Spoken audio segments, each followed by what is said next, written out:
दोस्तों की हाल चाल तुझ पे होता पंजाब टीवी। मैं तुहाडा वीर मुहम्मद लतीफ़। दोस्तों सब पहलो सारे चैनल को सबसक्राइब करो ताकि साड़ी हर आने वाली वीडियो तुहाडे तक बासानी तरीके से पहुँच सके। अज वीरों वास्ते बाखड़ी मझ कढ़ी है, दूजन झोटी है, 3.5 महीने की गब्बन डॉक्टर पास से अपना डॉक्टर नाल लिया के चेक करवानी है।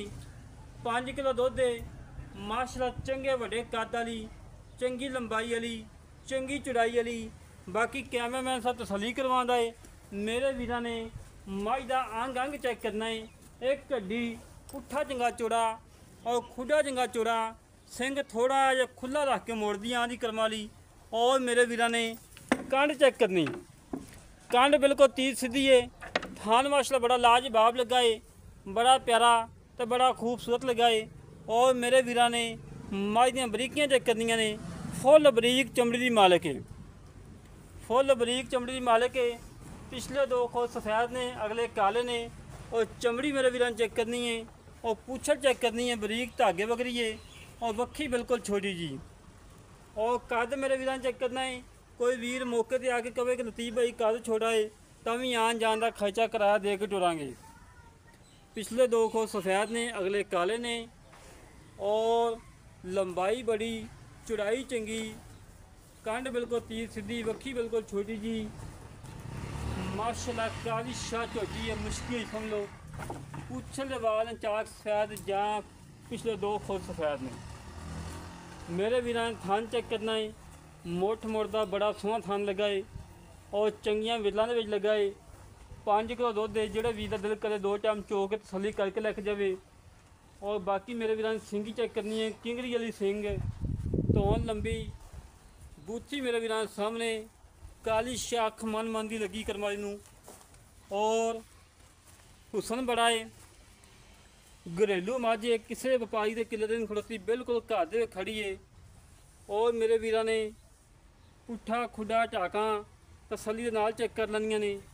बाकी भाई अंगमा मड़ा छाड़ के टोर के वहा दे, तसली करवा दे। कोई सरनवा, कोई कंडा वगैरह किसी किस्म का कोई घाटा वादा तो नहीं है। और पैदल चो कढ़ी आ उदों कर ला, उदों कर ला, सौखी चुग पेगी। माशाल्लाह जी माशाल्लाह। मेरे वीरां ने टुरन फिरन चेक करना है, लंबाइयां चेक करनियां ने, चौड़ाई चेक करनी है। अल्लाह के हुक्म नाल मोड़ ले इवें मझां कढ़न वास्ते 200 टाइम लगते हैं, सफ़र करने पेंदे ने। अज वीरां की खातर शिकर दोपहर का टाइम है, सफ़र किया है तकरीबन 35 तो 40 किलोमीटर दरियाए सतलुज ते गए हैं। उतों झोटी कढ़ी है कि मेरे वीरां का शौक पूरा हो। बाकी मेरे वीरां ने वेल चेक करनी झोटी की, माशाल्लाह कद चेक करना है और बरीकियां चेक करनियां ने।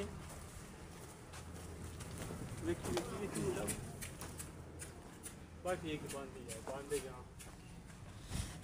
आया मेरे को ही आया, आपे बांध लें। जनाब भाजी की हाल है? की नाम भाई अपना? ज़ुबैर भाई जी मझ आप विखाई है किनवा सुबह सुना? दूजा सुबह सुना। किन्ने महीने की गब्बन है? 3.5 महीने। चेक करवा के देनी? चेक करवा अपना डॉक्टर नाल ले आओ, तसली करवा। तसली करांगे। दुध कितना है? 5 किलो।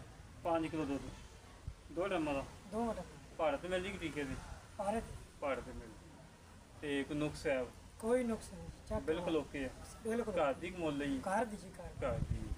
ते मेरा वीर मुल कर लेना पक्का जो मुल हो। हाँ ना 3,70,000। 3,70,000 रुपया। 3,70,000 जो कि मुहब्बत है। नहीं जी 3,70,000 मौके ते हो जाएगा। हो जाएगा जी।